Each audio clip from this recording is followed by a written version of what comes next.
Alhamdulillah kafa wa salamun ala ibadihi allazina istafa. Faqad qala Allah ta'ala fi kalamihi al-majid wa furqanihi al-hamid. A'udhu billahi minash shaitanir rajim. Bismillahir rahmanir rahim. Ya ayyuhan nabiyyu lima tuharrimu ma ahallallahu laka tabtaghi mardata azwajik wallahu ghafurur rahim. Qad faradallahu lakum tahillat aymanikum wallahu mawlakum wa huwal alimul hakim. Shadaqallahul azim. Inna Allaha wa malaikatahu yusalluna 'alan يا أيها الذين آمنوا صلوا عليه وسلموا تسليما. اللهم صل على سيدنا ونبينا وشفيعنا وحبيبنا مولانا محمد صلى الله عليه وعلى آله وأصحابه وبارك وسلم. رب اشرح لي صدري ويسر لي أمري واحلل عقدة من لساني يفقهوا قولي. আল্লাহ তাআলা লাখ কোটি শুকরিয়া যে আল্লাহ রাব্বুল আলামিন আমাদেরকে কোরআন ও হাদিস থেকে দুইটা কথা বলার সুযোগ দিয়েছেন। আল্লাহ রাব্বুল আলামিন আমাকে যে ইলম দান করিয়েছেন, আপনাদের খেদমতে আমি কোরআন কারীম থেকে যে কিছু তর্জমা এবং ব্যাখ্যা বিশ্লেষণ করে শোনাই, এটা আল্লাহ তাআলার দান ছাড়া অন্য কিছুই না।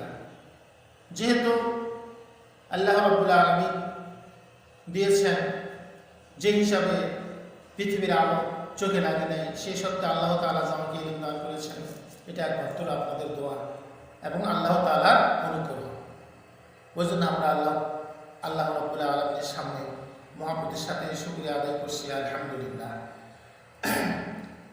খাতামান নবীন, শাফিউল মুজনবিন, ইমামুল মুরসালিন আহমদ মুস্তাফা মুহাম্মদ মুস্তাফা সাল্লাল্লাহু আলাইহি ওয়াসাল্লামের উপর লক্ষ কোটি দরুদ অবতীর্ণ হোক সকলে মুর্শিদ সাল্লাল্লাহু আলাইহি ওয়াসাল্লাম। তো আমি আপনাদের মাঝে যে সূরাটি প্রথম দিকে তেলাওয়াত করছিলাম, এটি হচ্ছে কোরআনুল কারীমের 28 পারার শেষ সূরা, সূরা তাহরিম। এই সূরার আয়াত সংখ্যা হলো 12টি এবং অবতীর্ণ হয়েছে মদিনায়। তো আমরা বিতাড়িত মজবুত শয়তান হইতে আল্লাহর কাছে পানাহ চাই। পরম করুণাময় অসীম দয়ালু আল্লাহর নামে শুরু করি। কোনো কিছু না বাড়িয়ে সরাসরি কোরআন থেকে শুরু করছে আলোচনা। আউযু বিল্লাহি মিনাশ শাইতানির রাজীম। বিসমিল্লাহির রাহমানির রাহিম। ইয়া আইয়ুহান নাবিয়্যু লিমা তুহাররিমু মা আহাল্লাল্লাহু লাকা তাবতাগি মারদাতা আজওয়াজিক আল্লাহু গফুরুর রহিম। বিতাড়িত মজবুত শয়তান হতে আল্লাহর কাছে পানাহ চাই। পরম করুণাময় অসীম দয়ালু আল্লাহর নামে শুরু করি।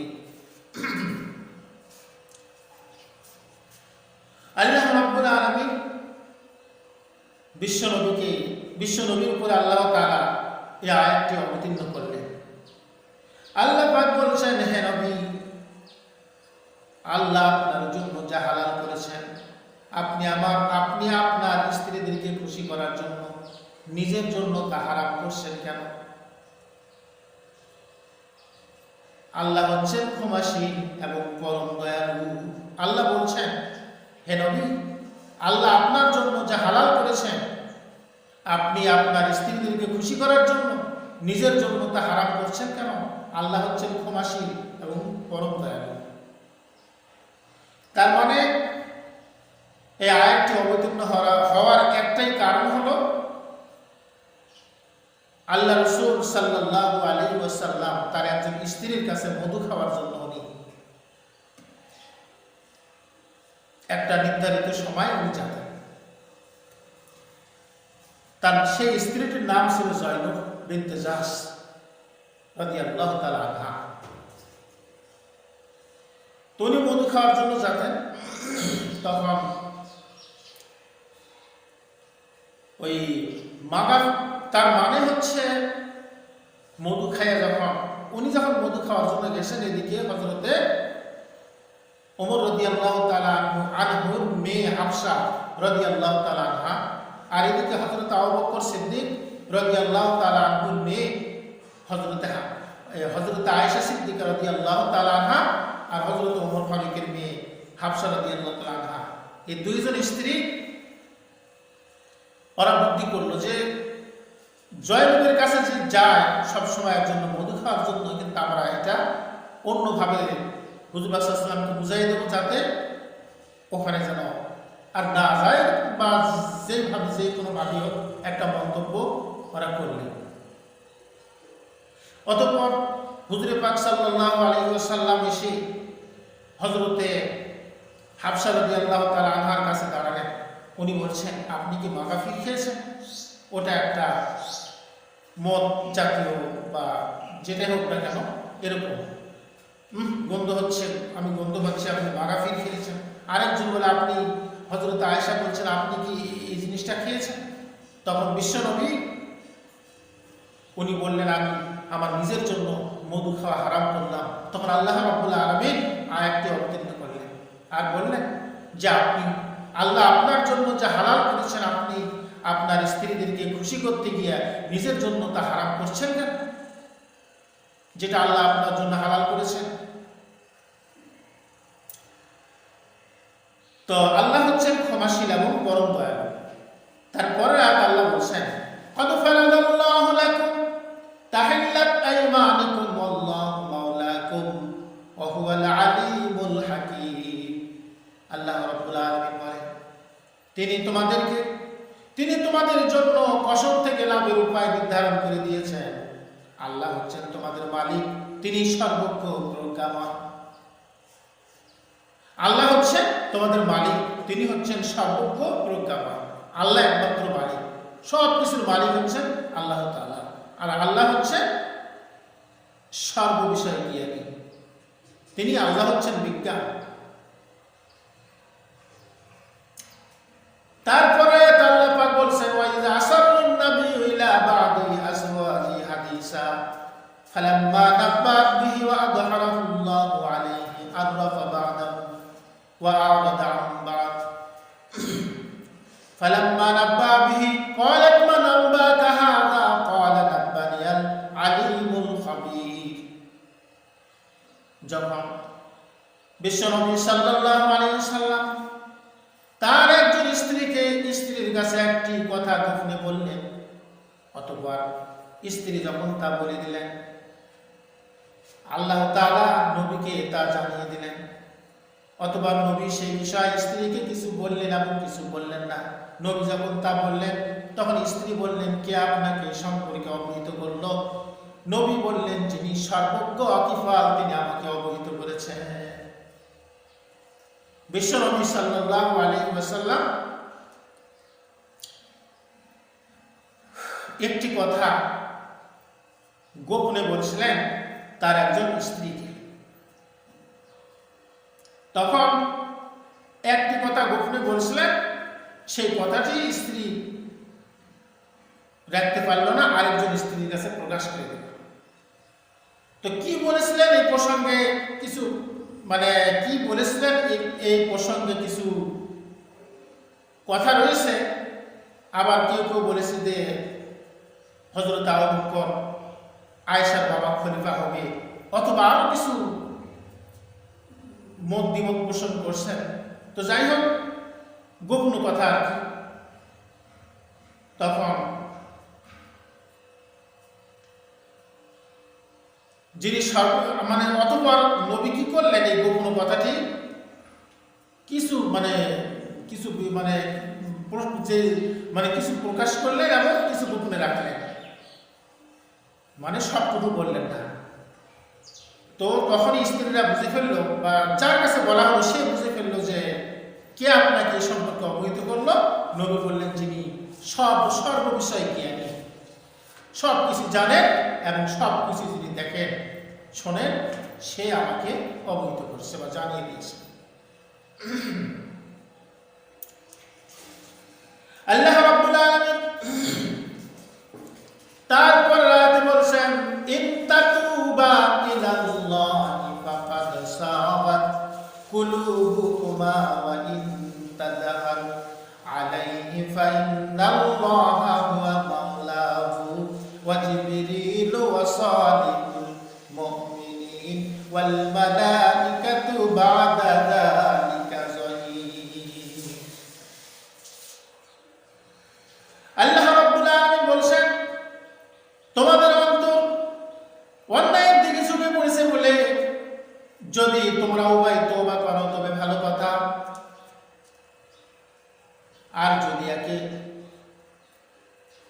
একে অপরকে নবীর বিরুদ্ধে একে অপরকে সাহায্য করো তবে জেনে রাখো আল্লাহ জিবরাইল এবং সৎকর্মপরায়ণ মুমিনগণ তার সহায়, উপরন্ত ফেরেশতাগণ নবীর সাহায্যকারী, উপরন্ত ফেরেশতাগণ তার সাহায্যকারী।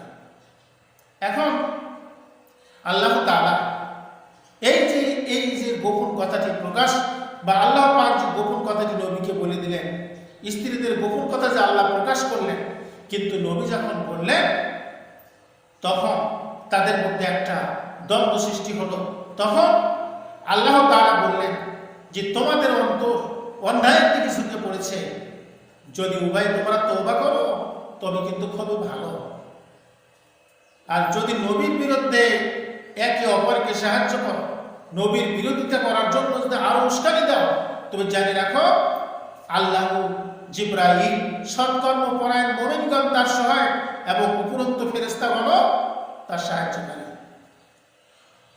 তার মানে এখানে বিশ্বনবী সাল্লাল্লাহু আলাইহি ওয়াসাল্লামের কাছে যত মুমিন আছে এবং বিভিন্ন জায়গায় যত মুমিন আছে সবাই নবীকে সহযোগিতা করবে, এবং ফেরেশতাগণ আল্লাহ তাআলা এবং জিবরাইল সবাই মিলে।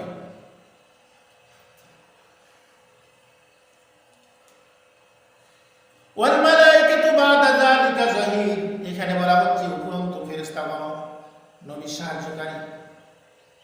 আল্লাহ তাআলা বলছেন, তারপরে আল্লাহ বলছেন আসা রাব্বুহু ইন তাল্লাকাকুন্না ইউবদিলাহু আজওয়াজান খায়রাম মিনকুন্না মুসলিমাতিন মুমিনাতিন কানিতাতিন তাইবাতিন আবিদাতিন সাইহাতিন সাইয়্যিবাতিন ওয়া আবকার। আল্লাহ রাব্বুল আলামিন বলছেন যদি নবী তোমাদের সবাইকে পরিত্যাগ করেন তবে তার পরিবর্তে তার পালনকর্তা তাকে দিতে পারেন তোমাদের চাইতে উত্তম স্ত্রী, যারা হবে আজ্ঞাবহ, ইমানদার, নামাজি, তওবাকারিনী, ইবাদতকারিনী, রোজাদার, কুমারী, অকুমারী। তার মানে বিশ্বনবী সাল্লাল্লাহু আলাইহি ওয়াসাল্লাম নারীদেরকে যে বিবাহ করেছিলেন কুমারী এবং অকুমারী, তার স্ত্রীরা ছিলেন মুমিন, মুমিনা এবং ইমানদার, নামাজি, তওবাকারিনী, ইবাদতকারিনী, রোজাদার, অকুমারী, কুমারী বিশ্বনবীর স্ত্রীরা ছিলেন। তাই আল্লাহ পাক বলছেন যে নবী যদি তোমাদের সবাইকে বিদায় করে দেন তাহলে তোমাদের চাইতে উত্তম স্ত্রী দান করবে, তারা তোমরা যা করতে তারা তাই করবে, কিন্তু আরো তোমাদের সে তারা উত্তম কাজ করবে, উত্তম কাজ করবে তোমাদের চাইতে ওরা, এইরকম স্ত্রী আল্লাহ তাআলা তাকে দান করবে, এই কথা বলছে। তো এখানে মেয়ে মানুষ এমন একটা জিনিস, মেয়েদের কাছে গোপন কথা, অনেক মেয়েরা আছে কথা শুনলে কথা হজম করতে পারে না, বিশ্বাসী মনে করে কোনো একটা কথা বললে সে কথাটা আবার আরেকজনের কাছে প্রচার করে দেয়, কিন্তু কথা রক্ষা করা এটাও একটা আমানত, কথা রক্ষা করা এটাও আমানত।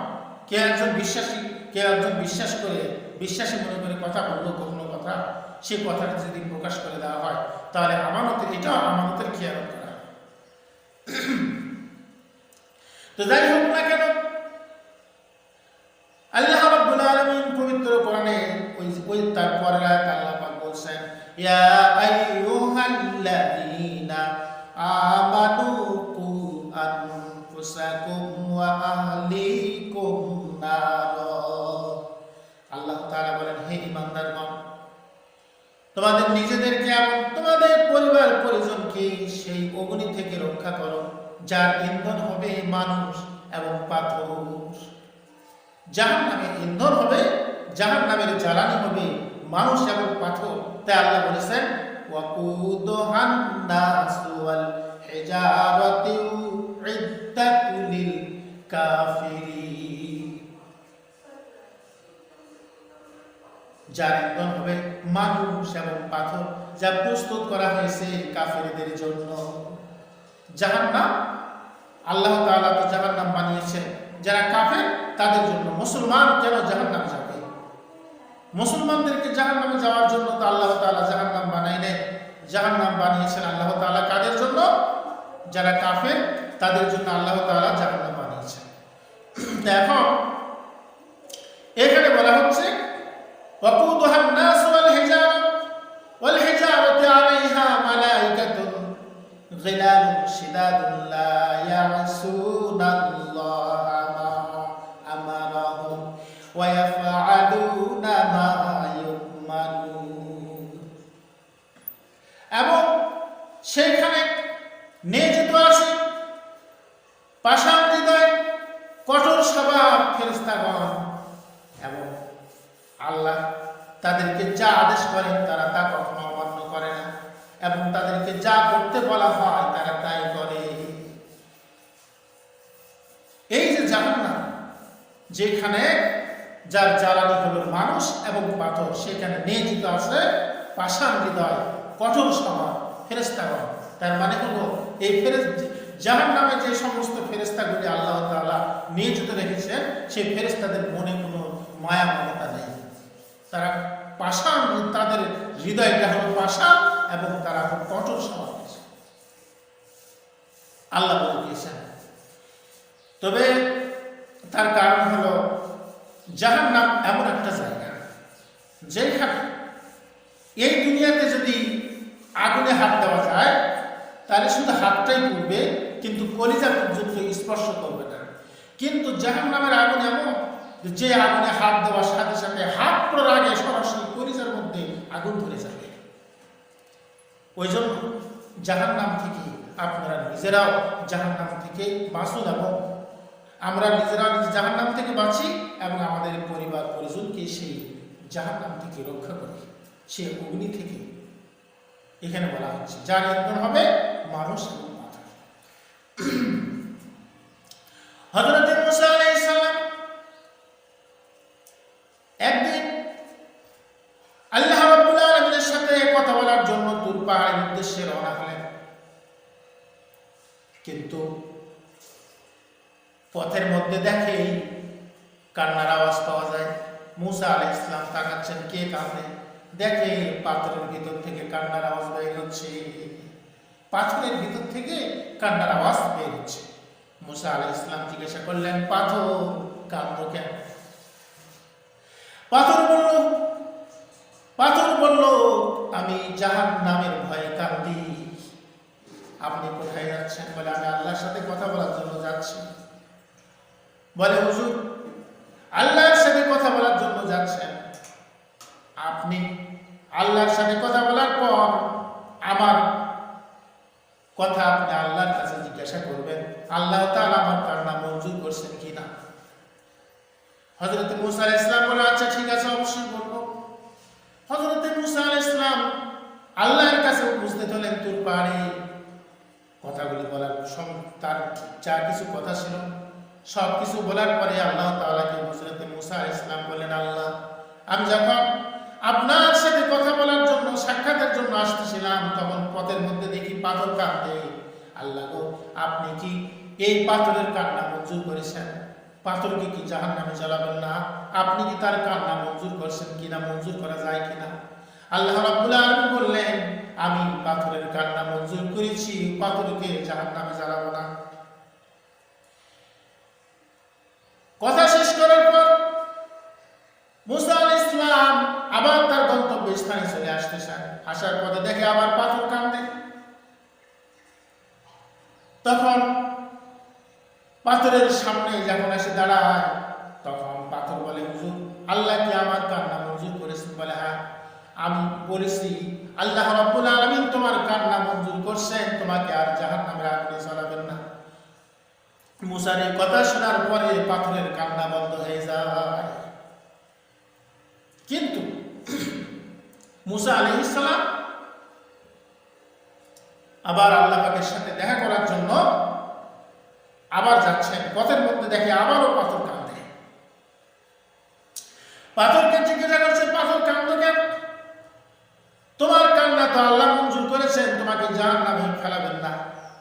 পাথর বলে, তখন তো কাঁদছিলাম আল্লাহর কাছে ভয়ের কান্না, এখন আমি কান্দি তৃপ্তির কান্না। তার মানে হলো আল্লাহ তাআলা যে কত দয়ালু, আমার কান্না মঞ্জুর করেছেন, এই আনন্দে আমি কাঁদি। পাথরের কান্না। পাথরের মধ্যে এমনও পাথর আছে যে পাথরগুলি, পাথরও এমনও পাথর আছে যে পাথর থেকে ঝর্ণা বের হয়, কোনো কোনো পাথর খসে পড়ে, এমনও পাথর রয়েছে। ওই জন্য এমন মানুষ আছে যে মানুষের দিল অত্যন্ত শক্ত, পাথরও নরম হয়ে যায়, কিন্তু মানুষের দিল নরম হয় না। বিশ্বনবী সাল্লাল্লাহু আলাইহি ওয়াসাল্লামের দিলটা এত নরম ছিল, কথা বলতে গিয়া মনে হয়ে গেল আমার বিশ্বনবী সাল্লাল্লাহু আলাইহি ওয়াসাল্লামের দিল এত নরম ছিলেন, বিশ্বনবী হাত তুলতে দেরি কিন্তু চোখে পানি আসতে দেরি হতো না। রহমাতুল লিল আলামিন নবী, তিনি হাত তুলতে দেরি, চোখে পানি আসতে দেরি হতো না। তবে যে কথা বলতেছিলাম সেখানে আছে, সেইখানে নিয়োজিত আছে পাষাণ হৃদয়, কঠোর স্বভাব ফেরেশতাগণ, এবং আল্লাহ যা আদেশ করেন তারা তা কখনো অমান্য করে না, এবং তাদেরকে যা করতে বলা হয় তারা তাই করে। তো জাহান্নাম হলো কঠিন একটা ভয়ানক জায়গা। ইয়া আইয়ুহাল্লাযীনা কাফারু লা তা'তাযিরুল ইয়াওম ইন্নামা তুজজাউনা মা কুনতুম তা'লামুন ইন্নামা তুজজাউনা মা কুনতুম তা'মালুন। আল্লাহ রাব্বুল আলামিন সেদিন কাফেরদেরকে বলবে, হে কাফের সম্প্রদায়, তোমরা আজ ওজর পেশ করো না, তোমাদেরকে তারই প্রতিফল দেওয়া হবে যা তোমরা করতে। তার কারণ হলো এই দুনিয়াটা, হাদিসের ভাষা আল্লাহ রাসূল বলেছেন, قال রাসূলুল্লাহ সাল্লাল্লাহু আলাইহি ওয়াসাল্লাম আদ-দুনিয়া সিজনুল মুমিনিন ওয়া জান্নাতুল কাফিরিন। এই দুনিয়াটি হচ্ছে মুমিনদের জন্য কারাগার, কাফেরদের জন্য জান্নাত, মুমিনদের জন্য জেলখানা। কিন্তু সেই সময় ওই জন্য আল্লাহ তাআলা বলেন, কুলু ওয়া তামাত্তাউ কালিলান ইন্নাকুম মুজরিমুন। কাফেরগণ, তোমরা কিছুদিন খেয়ে নাও এবং ভোগ করে নাও, তোমরা তো অপরাধী। তার কারণ হচ্ছে, কিন্তু সেই দিন কাফেরদেরকে তারই প্রতিফল দেওয়া হবে যা তারা করত।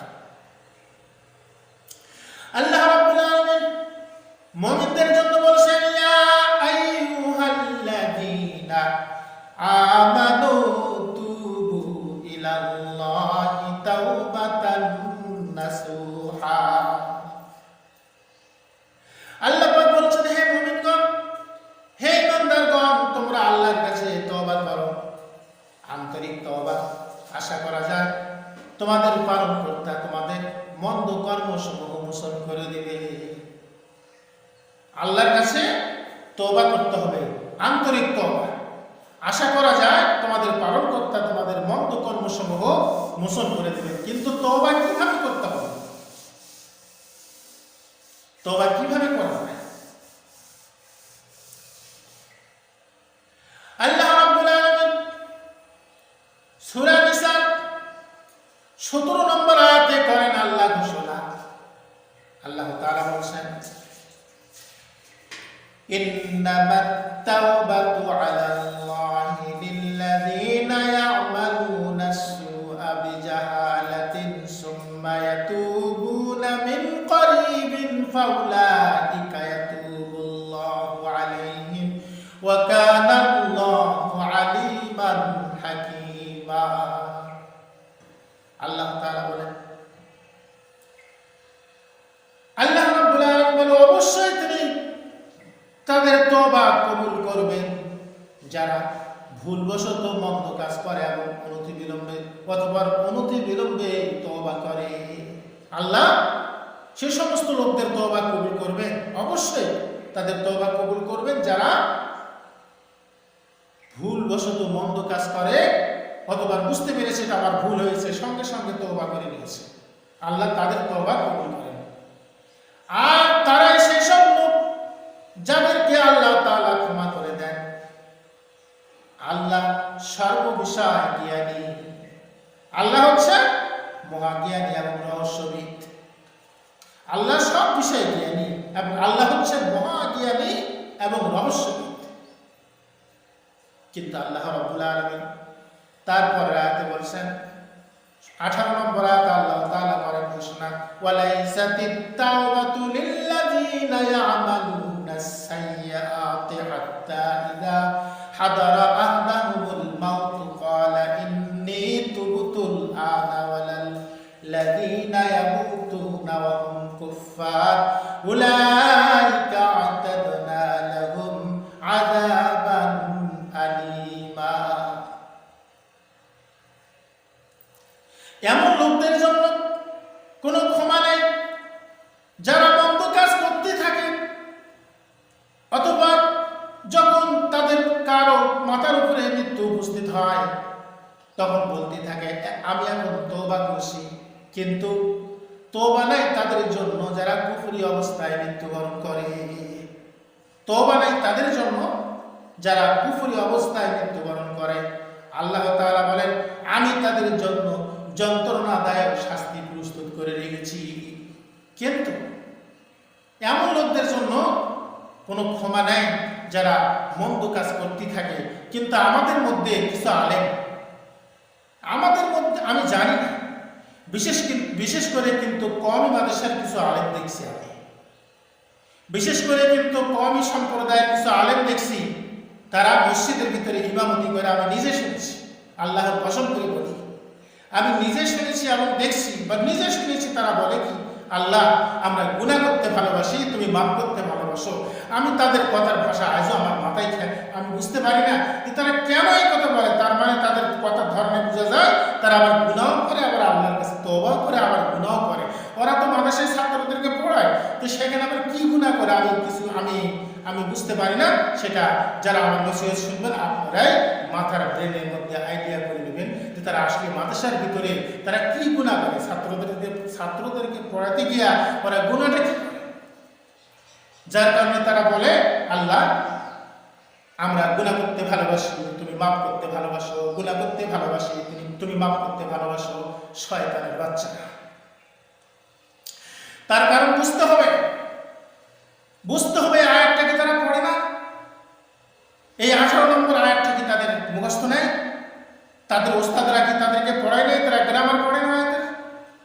তারা কি বুঝে না অর্থ যে এমন লোকদের জন্য ক্ষমা নাই যারা মন্দ কাজ করতেই থাকে, আবার তারপরে যারা মন্দ কাজ করতেই থাকে এবং যখন তাদের মধ্যে কারো মাথার উপরে মৃত্যু উপস্থিত হয় তখন বলে, এখন বলতে থাকে এখন আমি তওবা করছি।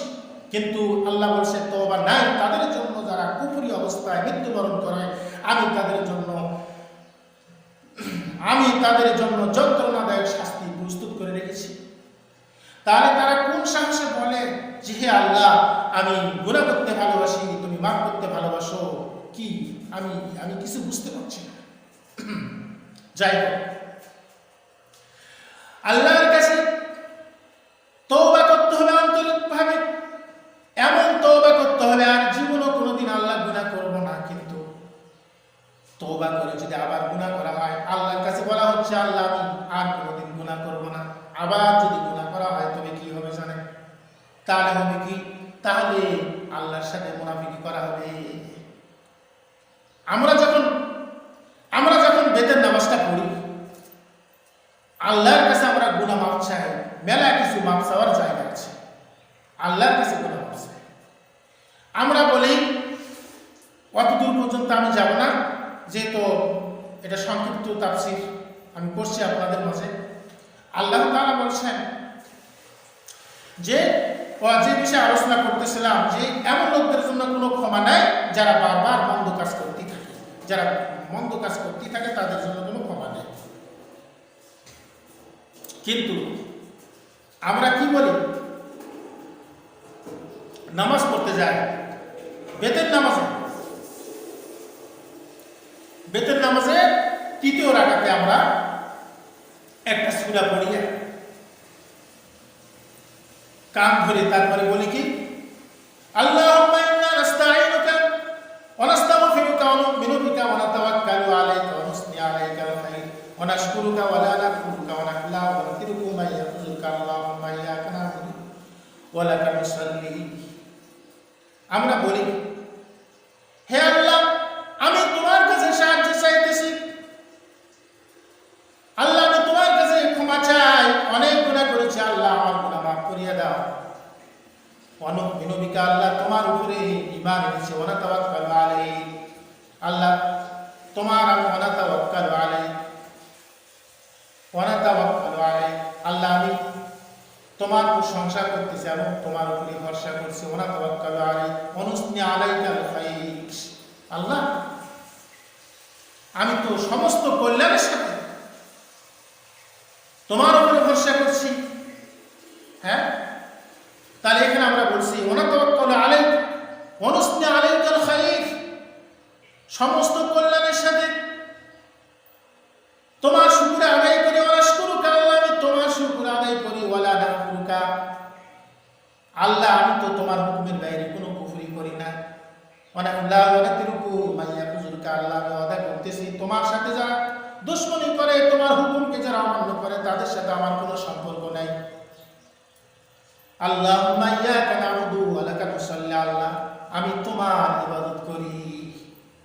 এই কথা আমরা বলছি, নামাজের মধ্যে বলছি আল্লাহ আমি ওয়াদা করতেছি তোমার সাথে যারা দুশমনি করে তাদের সাথে আমার কোনো সম্পর্ক নেই।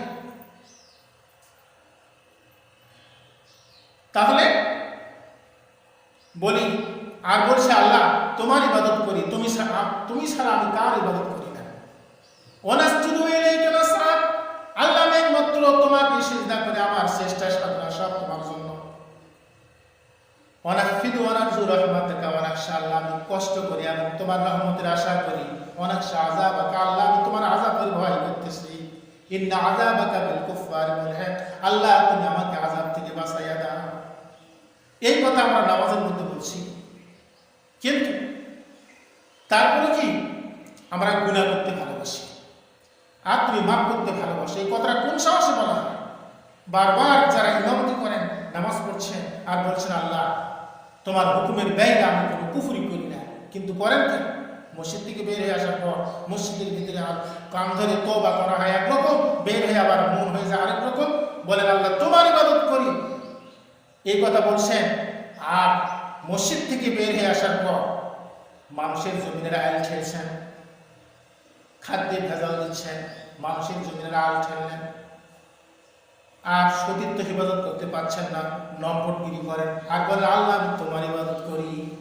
এটাই কি তোমার ইবাদতের নমুনা?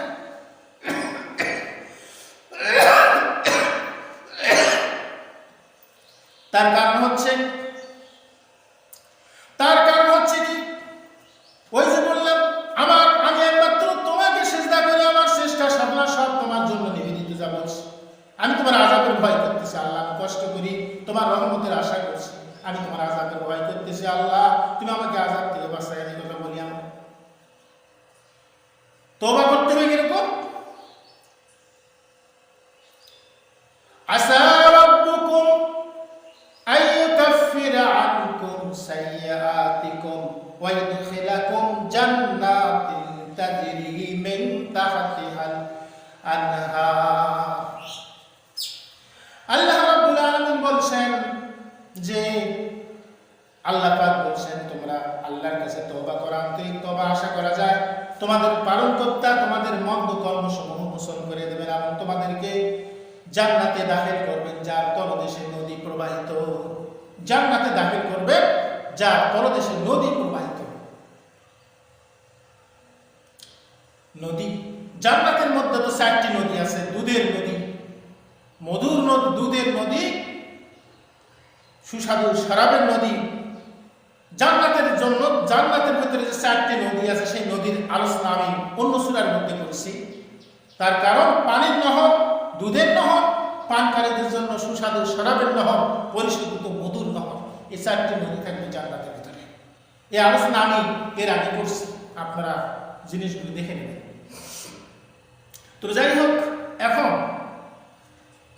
আল্লাহ রাব্বুল আলামিন বলেছেন ইয়াউমা লা ইউখিযিল্লাহুন নাবিয়্যা ওয়াল্লাযীনা আমানু মা নূরুহুম ইয়াসআ বাইনা আইদিহিম ওয়া বিআইমানিহিম ইয়াকুলুনা রাব্বানা আতমিম লানা নূরানা ওয়াগফির লানা ইন্নাকা আলা কুল্লি শাইইন কাদির। আল্লাহ তাআলা বলেন সেই দিন অর্থাৎ কিয়ামতের দিন আল্লাহ নবী তার বিশ্বাসী সহচরদেরকে অপদস্থ করবেন না। আল্লাহ নবী এবং তার বিশ্বাসী সহচরদেরকে কখনো অপদস্থ করবেন না, কখনো অপদস্থ করবেন না, তাদেরকে কখনো ঠকাবেন না, তাদের আমল বিন্দু মাত্র আল্লাহ নষ্ট করবেন না। আমলের বিনিময়ে আল্লাহ তাআলা জান্নাত দান করবেন বিশ্ববাসীর মুমিনদেরকে। কিন্তু একটা কথা হলো সেই দিন আল্লাহ কাউকে ঠকাবেন না, কিন্তু তাদের নূর তাদের সামনে এবং ডান দিকে ছোটাছুটি করবে। কিন্তু তারা বলবে হে আমাদের পালনকর্তা, আমাদের নূরকে পূর্ণ করে দিন আর আমাদেরকে ক্ষমা করুন, নিশ্চয় আপনি সব কিছুর উপরে সর্বশক্তিমান। কিয়ামতের দিন মুমিনদের নূর মুমিনদের ডানে সামনে এবং ডানে ছোটাছুটি করবে। আল্লাহ মানে তারা বলবে আল্লাহর কাছে সেই দিন মুনাজাত প্রার্থনা করবে সেই দিন প্রার্থনা করবে হে আমাদের পালনকর্তা, আমাদের নূরকে পূর্ণ করে দিন এবং আমাদেরকে ক্ষমা করুন, নিশ্চয় আপনি সব কিছুর উপরে সর্বশক্তিমান। হাসরের ময়দানে কি হবে? প্রার্থনা করা হবে। দুনিয়াতে প্রার্থনা করার জন্য আল্লাহ তাআলা দুনিয়াতে প্রার্থনা করার জন্য আল্লাহ রাব্বুল আলামিন আমাদেরকে শিখিয়ে দিয়েছেন আমরা আল্লাহর কাছে কিভাবে প্রার্থনা করব। বর্তমান সমাজে তো মুনাজাত উঠে গেছে, মুনাজাত বলতে কিছুই নাই। এই হাইব্রিড মার্কা কিছু মৌলবীরা ফতোয়া দেয় মুনাজাত বলতে কিছুই নাই, কিন্তু মুনাজাত বলতে কিছুই নাই। ও কি জানে না যে মুনাজাত মানে প্রার্থনা করা মানে দোয়া করা? ও কি জানে না? তো যাই হোক, এই মুনাজাতের বিষয়ে আমি অন্য একদিন বলবো আরো ভালো করে। তার কারণ হচ্ছে আর একটু ইঙ্গিত দিয়ে যায় মুনাজাতের বিষয়, সেটা হলে অন্যদিন তো বলবো, কিন্তু আজকে সামান্য একটু বলে যায়। তার কারণ হলো আল্লাহ রাব্বুল আলামিন এই পৃথিবীর শুরু থেকেই আল্লাহ তাআলা মুনাজাতের প্রার্থনার ব্যবস্থা করেছেন। সূরা বাকারার প্রথম পারায় আল্লাহ তাআলা বলেন ওয়াইয ইয়ারফাউ ইব্রাহিমুল কাওয়াইদা মিনাল বাইতি ওয়া ইসমাঈল রব্বানা তাকাব্বাল মিন্না ইন্নাকা আনতাস সামিউল আলীম। স্মরণ করো যখন ইব্রাহিম আলাইহিস সালাম এবং ইসমাঈল আলাইহিস সালাম কাবা গৃহের ভিত স্থাপন করেছিলেন, তখন তারা দোয়া করেছিল হে আমাদের পালনকর্তা, আমাদের এই কাজকে কবুল করো, নিশ্চয়ই তুমি শ্রবণকারী এবং সর্বজ্ঞ, নিশ্চয়ই তুমি শ্রবণকারী এবং সর্ববিষয়ে জ্ঞানী। তারা যখন কাবা ঘর নির্মাণ করেছিলেন ইব্রাহিম আলাইহিস সালাম এবং ইসমাঈল আলাইহিস সালাম, তারা কি নির্মাণ করার সময় দোয়া করে তারা কাজ শুরু করেনি? তারা জাতির পিতা ইব্রাহিম আলাইহিস সালাম যেই নবীকে ফলো করছেন অনেক নবী, এবং যার ধর্ম ইব্রাহিমের ধর্ম বলে ইসলাম ধর্মকে আখ্যায়িত করা হয়েছে, কিন্তু আজকে ইব্রাহিম আলাইহিস সালাম যিনি কাবাঘর নির্মাণ করছিলেন, সেই নবী যদি তার ছেলে ইসমাইলকে নিয়ে দোয়া করতে পারেন আল্লাহর কাছে, আপনারা কি তার চেয়ে বড় হয়ে গেছেন? তার কারণ হচ্ছে এরপরে যখন আল্লাহ রাব্বুল আলামিন সূরা বাকারার 200 যাই হোক নম্বরটা, এই মুহূর্তে আমার আয়াত নম্বরটা মনে আসছে না, সে আয়াতটা হলে এটাও তো আমরা মুনাজাত করি, রব্বানা আতিনা ফিদ দুনিয়া হাসানাহ ওয়া ফিল আখিরাতি হাসানাহ ওয়া কিনা আযাবান নার। হে আল্লাহ, হে আমাদের পরওয়ারদিগার, আমাদেরকে দুনিয়াতে কল্যাণ দান করো এবং আখিরাতেও কল্যাণ দান করো এবং আমাদেরকে আযাব থেকে রক্ষা করো, দুজকের আযাব থেকে রক্ষা করো। এই দোয়াগুলো আল্লাহ তাআলা আমাদেরকে শিখিয়ে দিয়েছে। এগুলো আমরা কখন করব, কোন সময় করব এগুলো আমরা? তার কারণ হচ্ছে আজকে মুনাজাত বিষয়ে আমি আলোচনা আজকে এটা করব না, অন্য সময় ইনশাআল্লাহ অবশ্যই করব। একটু কিছু ইঙ্গিত আমি আপনাদেরকে দিয়ে রাখলাম, কিন্তু আমি নেটে আবার আসবো, আমি আবার বসবো মুনাজাত সম্পর্কে পার্সোনাল আলাপ করবো ইনশাআল্লাহ। যাই হোক না কেন, জান্নাতের ভিতরে কি করা, যারা তওবা কবুল, যারা আল্লাহর কাছে আন্তরিকভাবে তওবা করে, আল্লাহ রাব্বুল আলামিন তাদের মন্দ কর্মসমূহ মোচন করে দিবেন। আল্লাহ তাআলা তাদের পাপ সমূহ মোচন করবেন এবং তাদেরকে এমন জান্নাতে দাখিল করবেন যার তলদেশ দিয়ে নদী প্রবাহিত। সেদিন আল্লাহ এবং তার বিশ্বাসী, এই বিষয়টা আলোচনা করলাম, বিশ্বাসী সহচরদেরকে অপদস্থ করবেন না, তাদের লোক তাদের সামনে এবং ডান দিকে ছোটাছুটি করবে, এটাও তো বললাম। তারা সেখানে ক্ষমা প্রার্থনা করবে, এটাও তো বললাম। এখন আমি সামনের দিকে যাচ্ছি ইনশাআল্লাহ। ইয়া আইয়ুহান নাবিয়্যু জাহিদিল কুফফারা ওয়াল মুনাফিকিনা ওয়াগলুজ আলাইহিম ওয়া মাওয়াহুম জাহান্নাম ওয়া বিসাল মাসীর। আল্লাহ রাব্বুল আলামিন বলেন, হে নবী, কাফির এবং মুনাফিকদের বিরুদ্ধে জিহাদ করুন, তাদের প্রতি কঠোর হন, তাদের ঠিকানা জাহান্নাম, সেটা কত নিকৃষ্ট স্থান।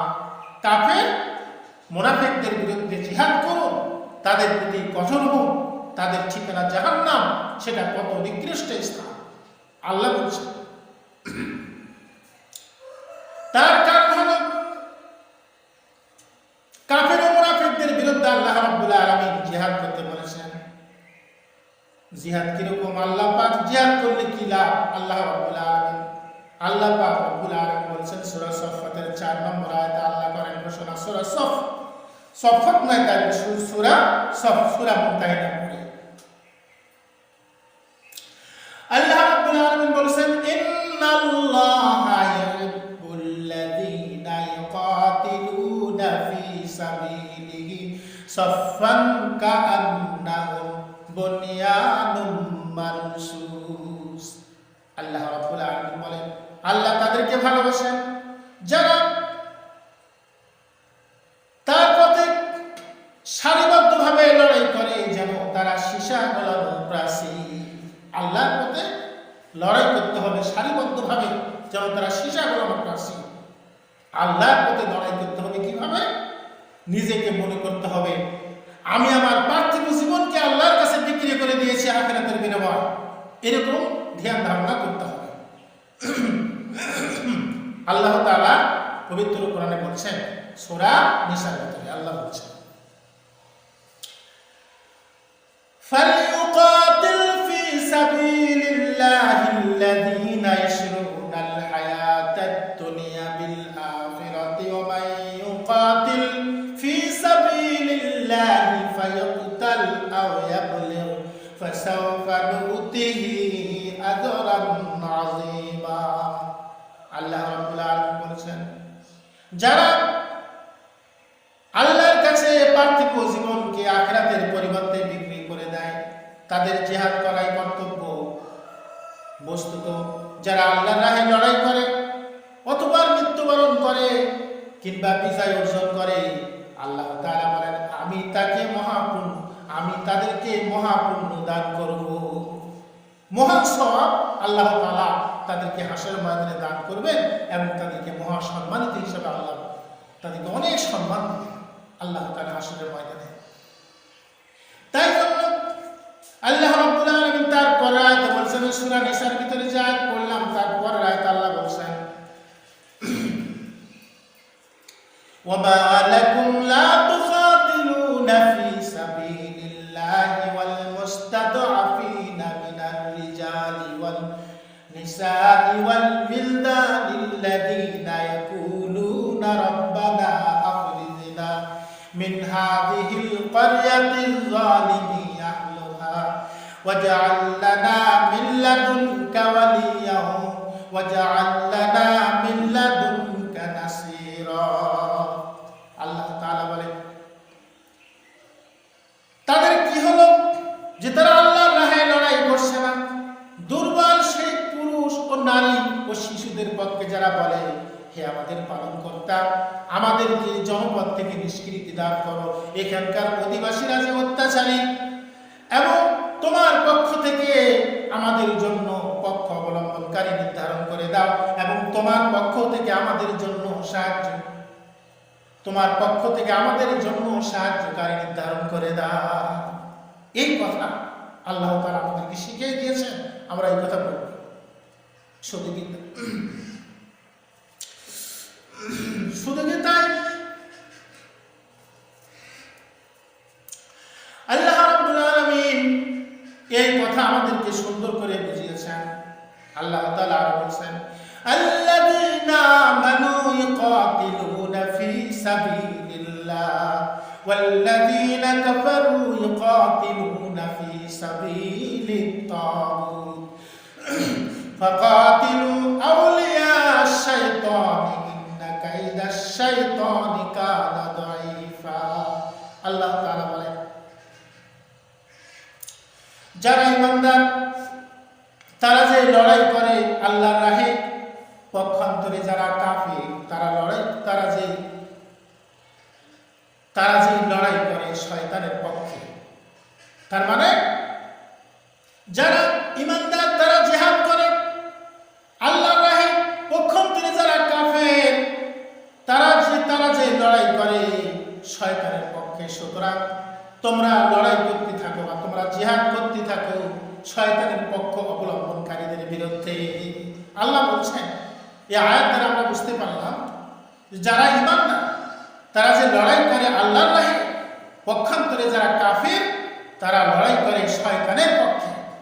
আল্লাহ বলছেন, সুতরাং তোমরা জিহাদ করতে থাকো শয়তানের পক্ষ অবলম্বনকারীদের বিরুদ্ধে। দেখবে শয়তানের চক্রান্ত একান্তই দুর্বল, শয়তানের চক্রান্ত একান্তই দুর্বল। তার কারণ হলো, একটা যদি আল্লাহ পাকের বান্দা প্রকৃত মুমিন হয়, সেই ব্যক্তি যদি আল্লাহর পক্ষে আল্লাহর রাহে লড়াই করার জন্য, শয়তানের আল্লাহর রাহে লড়াই করার জন্য যদি মাঠে নেমে যায়, আল্লাহ রাব্বুল আলামিন তার কুদরতি হাত দিয়ে তাকে সাহায্য করবে। একটা মুমিনের কত সম্মান আল্লাহ তাআলা দিয়েছে। তবে যাই হোক না কেন, আল্লাহ রাব্বুল আলামিন আরো বলছেন, এই যে আল্লাহ তাআলা পবিত্র কোরআনুল কারীম আমাদেরকে দিয়েছেন বোঝার জন্য এবং পড়ার জন্য। আল্লাহ বলছেন, ইউরিদুনা লিতুফিউ নূরাল্লাহি বিআফওয়াহিহিম ওয়াল্লাহু মুতিম্মু নূরিহি ওয়ালাউ কারিহাল কাফিরুন। আল্লাহ তাআলা বলেন, তারা মুখের ফুৎকারে আল্লাহর আলোকে নিভিয়ে দিতে চায়, কিন্তু আল্লাহ তার আলোকে পূর্ণরূপে বিকশিত করবেন, যদিও কাফেরেরা তা অপছন্দ করে। মুখের ফুৎকার দিয়ে আল্লাহর আলোকে তারা নিভিয়ে দিতে চায়। কারা? কাফেরেরা মুখের ফুৎকার দিয়ে আল্লাহর আলোকে নিভিয়ে দিতে চায়, কিন্তু আল্লাহ তাআলা তিনি তার আলোকে পূর্ণরূপে বিকশিত করবেন, যদিও কাফেরেরা অপছন্দ করে। এখন একটি কথা হলো যে আগে মানুষ যখন বিদ্যুৎ ছিল না, তখন মানুষ জ্বালাইতো টুপি, কিন্তু মানুষ জ্বালায় তো কুপি, কিন্তু মুখের ফুয়ে তো একসঙ্গে 10-15টা কুপিও নিমানো যায় মুখের ফুয়ে। কিন্তু কারেন্টের বাল্বের মধ্যে যদি কেউ ফু মারে সারাদিন তেমন পর্যন্ত, তাহলে কার ফুয়ে কি কখনো কারেন্টের আলো নিবে না। তার কারণ সুইচ অফ করতে হবে। কিন্তু ইসলাম ধর্ম, ইসলামের বাতি, ইসলাম হচ্ছে এমন একটা চেরাগ, এমন একটা বাতি যার সুইচ সরাসরি রয়েছে আল্লাহ পাকের হাতে। আল্লাহ নিজে ধ্বংস না করলে কারো বাবারও ক্ষমতা নেই ইসলামের আলোকে মুখে ফু দিয়ে নিভানো, কারণ যার সুইচ আল্লাহ নিজেই রক্ষা করছে। তার কারণ হচ্ছে আল্লাহ রাব্বুল আলামিন পবিত্র কোরআনে তার পরাত আল্লাহ তাআলা বলেন, হুয়াল্লাযী আরসালা রাসূলাহু বিল হুদা ওয়া দীনিল হক লিইয়ুযহিরাহু আলাদ দীনি কুল্লিহি ওয়ালাউ কারিহাল মুশরিকুন। আল্লাহ তাআলা বলেন, তিনি তার রাসূলকে পথ নির্দেশে সত্য ধর্ম দিয়ে প্রেরণ করেছেন, যাতে একে সব ধর্মের উপরে প্রবল করে দেন, যদিও মুশরিকরা তাও পছন্দ করে। আজকে এই পৃথিবীতে আমরা মুসলমানরা হয়েছি বর্তমান জনগোষ্ঠীর দিক দিয়ে আমরা দ্বিতীয়। তার কারণ আগে পৃথিবীতে মুসলমান ছিল তৃতীয়। বিশ্বনবী সাল্লাল্লাহু আলাইহি ওয়াসাল্লাম যখন পৃথিবীতে উনি এলেন, তখন দিন প্রচার করতে যখন শুরু করলেন, তখন তিনি 6 লক্ষ সাহাবী পৃথিবীতে রেখে গিয়েছিলেন। কিন্তু আজ 1,24,000 অথবা 1,25,000 লোক বিশ্বনবীর কাছে ইসলাম গ্রহণ করেছিলেন।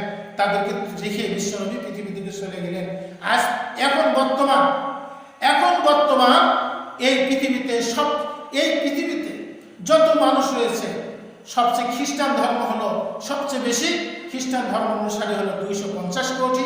কিন্তু আগে তো ইসলাম ধর্মের লোক কম ছিল অনেক, কিন্তু এখন ইসলাম ধর্মের জনসংখ্যা হলো 180 বা 90 কোটি হয়ে গেছে এখন ইসলাম ধর্মের মানুষ। খ্রিস্টানের পরে আর বাকি হলো হিন্দু সম্প্রদায় 120 কোটি, আর অন্য অন্য ধর্মাবলম্বীরা।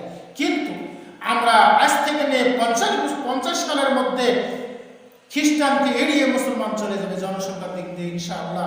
যত দিন যাচ্ছে ততই ইসলাম একটা গতিশীল ধর্ম, যত দিন যাচ্ছে ততই ইসলাম চতুর্দিকে ছড়িয়ে যাচ্ছে, আরো যাবে ইনশাআল্লাহ। আমরা আশা করি আমরা জনসংখ্যার দিক দিয়ে আমরাই সবচেয়ে বেশি হব, আমি আশা করি। আল্লাহর কাছে দোয়া করি। হ্যাঁ মুমিনগণ, আপনারা দোয়া করবেন আমাদের জনসংখ্যা যেন সবচেয়ে বেশি হয়। আল্লাহ রাব্বুল আলামিন এই পবিত্র কোরআনে যে বললেন, আল্লাহ তাআলা এত কিছু বললেন, বলার পরে মহান রব্বুল আলামিন তিনি সুন্দর করে আমাদেরকে বুঝাচ্ছেন, ইয়া আইয়ুহাল্লাযীনা আমানু হাল আদুল্লুকুম আলা তিজারাতিন তুনজিকুম মিন আযাবিন আলীম। আল্লাহ রাব্বুল আলামিন বলেন, হে ইমানদারগণ, আমি কি তোমাদেরকে এমন একটা বাণিজ্যের সন্ধান দিব যা তোমাদেরকে যন্ত্রণাদায়ক শাস্তি থেকে মুক্তি দিবে। এমন একটা বাণিজ্যের কথা বলবো, এমন একটা ব্যবসার কথা বলবো যা তোমাদেরকে যন্ত্রণাদায়ক শাস্তি থেকে মুক্তি দিবে। তা হচ্ছে তুমিনুনা বিল্লাহি ওয়া রাসূলিহি ওয়া তুজাহিদুনা ফি সাবিলিল্লাহি বিআমওয়ালিকুম ওয়া আনফুসিকুম যালিকুম খায়রুল লাকুম ইন কুনতুম তা'লামুন। আল্লাহ তাআলা বলেছেন, তুমিনুনা বিল্লাহ, যারা আল্লাহ এবং রাসূলের প্রতি বিশ্বাস স্থাপন করবে এবং যারা আল্লাহর পথে নিজেদের ধন সম্পদ জীবনকে পণ করে জিহাদ করবে, এটা তোমাদের জন্য উত্তম হবে যদি তোমরা বুঝো। তার মানে এখানে কি করতে হবে? আল্লাহ এবং তার রাসূলের প্রতি বিশ্বাস স্থাপন করতে হবে সম্পদ ও জীবনকে পণ করে তার পথে জিহাদ করতে হবে। এটাই হচ্ছে সবচাইতে উত্তম, যদি তোমরা বোঝো। আল্লাহ বলছে, তার কারণ হলো আল্লাহ রাব্বুল আলামিন পবিত্র কোরআনের মধ্যে আরো বলেন, ইন্নাল্লাহা আশতারা মিনাল মুমিনিনা আনফুসাহুম ওয়া আমওয়ালাহুম বিআন্না লাহুমুল জান্নাহ। আল্লাহ পাক বলেছেন, আমি বান্দার মাল এবং জানকে ক্রয় করে নিয়েছি, এর বিনিময় আমার জান্নাতখানা আমি তাদের জন্য রেখে দিয়েছি। আল্লাহ বলছেন, আমি তোমাদের মাল এবং জানকে ক্রয় করে নিয়েছি, বিনিময় আমার জান্নাতখানা তোমাদের জন্য রেখে দিয়েছি। আল্লাহ বলছেন, ওই জন্য আল্লাহ রাব্বুল আলামিন এত সুন্দর করে বোঝাচ্ছেন। আল্লাহ তাআলা আরো বলছেন, ইয়াগফির লাকুম যুনুবাকুম ওয়া ইদখিলকুম জান্নাতিন তাজরি মিন তাহতিহাল আনহার ওয়া মাসাকিন তাইয়্যিবাতান ফি জান্নাতি যালিকাল ফাওজুল আযীম ওয়া উখরা তুহিব্বুনাহা নাসরুম মিনাল্লাহি ওয়া ফাতহুন قريب وبشر المؤمنين। আল্লাহ তাআলা বলেন, তার মানে হচ্ছে আল্লাহ এটাই বোঝাচ্ছেন, তিনি তোমাদের পাপ রাশি ক্ষমা করবেন এবং তোমাদেরকে দাখিল করবেন জান্নাতে, যার তলদেশে নদী প্রবাহিত, বসবাসের জান্নাতে উত্তম বাসগৃহে। এটা মহা সাফল্য। আর আল্লাহ তাআলা তোমাদেরকে আরেকটি অনুগ্রহ দান করবেন, যা তোমরা পছন্দ করো, তা আল্লাহর পক্ষ থেকে সাহায্য এবং আসন্ন বিজয়। আল্লাহ বলেন, মুমিনদেরকে এর সুসংবাদ দান করুন, আল্লাহর পক্ষ থেকে সাহায্য এবং আসন্ন বিজয়। আরেকটি অনুগ্রহ দান করুন। সেটা কখন? যখন সাহাবীরা যুদ্ধ করলেন, তারা শহীদ হয়ে যাচ্ছেন, সে সময় আল্লাহ বলছেন, তোমাদের জন্য যেটা বসবাসের জান্নাতের উত্তম বাসগৃহে, সেখানে তোমাদের জায়গা করে দেওয়া হবে। এটাই মহা সাফল্য। আর তোমাদেরকে অতি শীঘ্রই আরেকটি অনুগ্রহ আল্লাহ পাক দান করতে যাচ্ছেন, তা হলো আসন্ন বিজয়। আল্লাহর পক্ষ থেকে সাহায্য এবং আসন্ন বিজয়। মুমিনদেরকে সুসংবাদ দান করুন।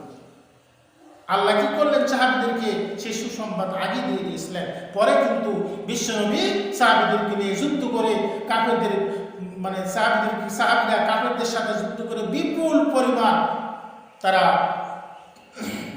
ধন সম্পদ পেয়েছিল, যুদ্ধ করে তারা জয়যুক্ত হয়েছিল। আল্লাহ রাব্বুল আলামিন বলেন, দারাবাল্লাহু মাসালান লিল্লাযীনা কাফারু মুরাতান নূহিন ওয়া মুরাতান লূত কানাতা তাহতা আবদাইনি মিন ইবাদিনা সালিহাইনি ফাখানাতাহুমা ফালাম ইগনিয়া আনহুমা মিনাল্লাহি শাইআ ওয়া কিলা দুখুলুন নার ওয়াদ-দাখিলিন। আল্লাহ তাআলা বলছেন, আল্লাহ তাআলা কাফেরদের জন্য নূহ এবং লূত পত্নীর দৃষ্টান্ত বর্ণনা করেছেন। এবং তারা ছিল আমার দুই ধর্মপরায়ণের গৃহে, এবং অতঃপর তারা তাদের সাথে বিশ্বাসঘাতকতা করলো এবং তাদেরকে বলা হলো, জাহান্নামীদের সাথে জাহান্নামে চলে যাও। তারা তাদের সাথে বিশ্বাসঘাতকতা করলো। ফলে আল্লাহ কি কয়? ফলে নূহ এবং লূত তাদেরকে আল্লাহর কবর থেকে রক্ষা করতে পারলো না। তাদেরকে বলা হলো, জাহান্নামীদের সাথে জাহান্নামে চলে যাও। তার মানে নূহ আলাইহিস সালাম একজন নবী ছিলেন, কিন্তু তার স্ত্রী ছিল কাফের। লূত আলাইহিস সালাম তিনি একজন নবী ছিলেন, কিন্তু তার স্ত্রী ছিল কাফের। তারা স্বামীদেরকে নবী বলে মানে নাই, তারা তাদের সাথে বিশ্বাসঘাতকতা করেছিল। ফলে তারা দুইজনই তাদের স্ত্রীদেরকে আল্লাহর কবর থেকে রক্ষা করতে পারলো না। তাদেরকে বলা হলো, তোমরা জাহান্নামীদের সাথে জাহান্নামে চলে যাও। লূতের স্ত্রী হযরত নূহ আলাইহিস সালামের স্ত্রীও কাফের ছিলেন, এবং লূত আলাইহিস সালাম নবী হয়েও তার স্ত্রী কি ছিলেন? কাফের ছিলেন। এই কথা আল্লাহ বলছেন। তারপরে যে আয়াতটি এখন وضرب الله مثلا للذين آمنوا امرأة فرعون إذ قالت رب ابن لي عندك بيتا في الجنة ونجني من فرعون وعمله ونجني من القوم الظالمين আল্লাহ তাআলা বলেন আল্লাহ মুমিনদের জন্য ফিরআউন পত্নীর দৃষ্টান্ত বর্ণনা করেছেন। ফিরআউন পত্নীর দৃষ্টান্ত বর্ণনা করেছেন। অতঃপর সে তার পালনকর্তার কাছে প্রার্থনা করেছিল, হে আমার পালনকর্তা, আপনার সন্নিকটে জান্নাতে আমার জন্য একটি গৃহ নির্মাণ করুন এবং আমাকে ফিরআউন ও তার দুষ্কর্ম থেকে উদ্ধার করুন এবং আমাকে জালিম সম্প্রদায়ের শাস্তি থেকে মুক্তি দেন। তার মানে ফিরআউন কিন্তু একজন সবচেয়ে বড় কাফের লোক ছিলেন। ফিরআউন লোকটা কিন্তু খুব খারাপ ছিলেন, যেমন তেমন খারাপ না, অত্যন্ত খারাপ মানুষ। এবং তার স্ত্রী ছিলেন মুমিনা। তাই জন্য কবি বলেছেন কওমে লুতে আলিয়াতে কাফেরা, কওমে লুতে আলিয়াতে কাফেরা, কওমে ফিরআউন আলিয়াতে মুমিনাত, কওমে ফিরআউন আলিয়াতে মুমিনাত। তার মানে হলো নূহ আলাইহিস সালাম এবং লূত আলাইহিস সালামের স্ত্রীরা ছিল কাফের, আর ফিরআউন কাফের হয়ে তার স্ত্রী ছিল মুমিনা। আল্লাহ তাআলা এই কথাটি বুঝাচ্ছেন। সর্বশেষ কথা, যেটা সর্বশেষ আয়াত, সে আয়াতটা পড়ে ইনশাআল্লাহ আমি আপনাদের কাছ থেকে বিদায় নেব। সে আয়াতটা তাহলে এর সর্বশেষ যেটা আয়াত, আল্লাহ তাআলা বলছেন ওয়া মারইয়াম ইবনাতা ইমরান আল্লাতী আহসানাত ফারজাহা ফানাফাখনা ফীহি মির রূহিনা ওয়া সাদ্দাকাত বিকালিমাতি রাব্বিহা ওয়া কুতুবিহি ওয়া কানাত মিনাল কানিতিন। এইখানে দৃষ্টান্ত বর্ণনা করেছেন ইমরান তো নয়, মরিয়মের। মানে দৃষ্টান্ত বর্ণনা করেছেন ইমরানের কন্যা মরিয়মের। ইমরান আলাইহিস সালাম একজন নবী ছিলেন এবং তার একটি মেয়ে ছিলেন, নাম হচ্ছে মারিয়াম। সে মারিয়ামটাকে ঈসা আলাইহিস সালামের মা। দৃষ্টান্ত বর্ণনা করেছেন ইমরান তো নয়, মরিয়মের, যে তার সতীত্বকে বজায় রেখেছিল। আল্লাহ তাআলা বলেন আমি তার মধ্যে আমার পক্ষ থেকে জীবন ফুঁকিয়ে দিয়েছিলাম এবং সে আমার বাণী ও কিতাবকে সত্যে পরিণত করেছিল এবং সে ছিল বিনয় প্রকাশকারীদের একজন। আল্লাহ তাআলা হযরত ঈসা আলাইহিস সালামের প্রশংসা করেছেন। তার আগে তার মায়ের কথা বলেছেন। ঈসা আলাইহিস সালামের মা মারিয়াম নিজের সতীত্বকে হেফাজত করেছিলেন এবং আল্লাহ রাব্বুল আলামিন, ঈসা আলাইহিস সালামের তো বাবা ছিল না, আল্লাহ রাব্বুল আলামিন কি করলেন? আল্লাহ তাআলা তার রূহকে প্রেরণ করলেন। আল্লাহ তাআলা ঈসা আলাইহিস সালাম যখন মরিয়মের পেটে জন্মগ্রহণ করবেন, আল্লাহ তাআলা তার দিয়ে তার রূহকে প্রেরণ করলেন। সে তার নিকট পূর্ণ মানব আকৃতিতে আত্মপ্রকাশ করলো। পূর্ণ মানব আকৃতিতে আসলো। এরপরে হযরত মারিয়াম আলাইহিস সালাম তাকে বললেন আপনি কে? বলে আমি একজন আল্লাহ তাআলার রূহ, সম্মানিত ফেরেশতা। আমি তোমার কাছে এসেছি যাতে তোমাকে একজন পবিত্র সন্তান দান করে যায়। এইভাবে মরিয়ম যাই হোক অনেক কাকুতি মিনতি করেছিলেন যে কি করে আমার সন্তান হবে যখন কোনো মানব আমাকে স্পর্শ করে নাই। এই কথাগুলি আজ আমি এখানে বলবো না, বলবো অন্য এক সময় পার্সোনালভাবে। আমি মারিয়াম আলাইহিস সালামের জীবন কাহিনী আপনাদের সামনে আলোচনা করব। আল্লাহ তাআলা আমাকে হায়াত দান করেন ইনশাআল্লাহ। হে বিশ্ববাসী, হে বাঙালি, হে বাংলাদেশের মুসলমানগণ এবং আমার বাংলা ভাষা যারা বুঝছেন, আমি সকলকে বলছি, সমস্ত মুমিনদেরকে আপনারা সবাই আমার জন্য দোয়া করবেন। এইভাবে যেন আমি আপনাদের মাঝে যেন কোরআনের তাফসীর বা কোরআনের বিভিন্ন সূরা নিয়ে যেন আলোচনা করতে পারি। তো যাই হোক না কেন, ঈসা আলাইহিস সালাম আল্লাহ তাআলা তাকে পবিত্র আত্মা দ্বারা সাহায্য করেছিলেন। কোরআনে আছে বিরূহিল কুদুস, রূহুল কুদ্দুস হযরত জিবরাইলকে বলা হয়, কিন্তু আল্লাহ তাআলা তাকে দিয়ে আল্লাহ হুকুম দিয়েছিলেন এবং আল্লাহ তাআলা ঈসা আলাইহিস সালামকে পৃথিবীতে প্রেরণ করলেন। বাবা নাই এই পৃথিবীতে, যেমন মা বাবা ছাড়াও যেমন পৃথিবীতে মানব সৃষ্টি করেছিলেন, ঠিক আবার বাবা ছাড়াও আল্লাহ পৃথিবীতে মানব সৃষ্টি করেছিলেন। ঈসা আলাইহিস সালামের বাবা নাই, আর আদম কিছুই করতে সক্ষম। এবং যাই হোক, আজ এই পর্যন্তই, আর সামনে কথা বাড়াবো না। আল্লাহ তাআলা আমাদের সকলকে তৌফিক দান করুন। ওয়া আখিরু দাওয়ানা আলহামদুলিল্লাহি রাব্বিল আলামিন। আসসালামু আলাইকুম ওয়া রাহমাতুল্লাহ। সুবহানাকাল্লাহুম্মা ওয়া বিহামদিকা আশহাদু আল্লা ইলাহা ইল্লা আনতা আস্তাগফিরুকা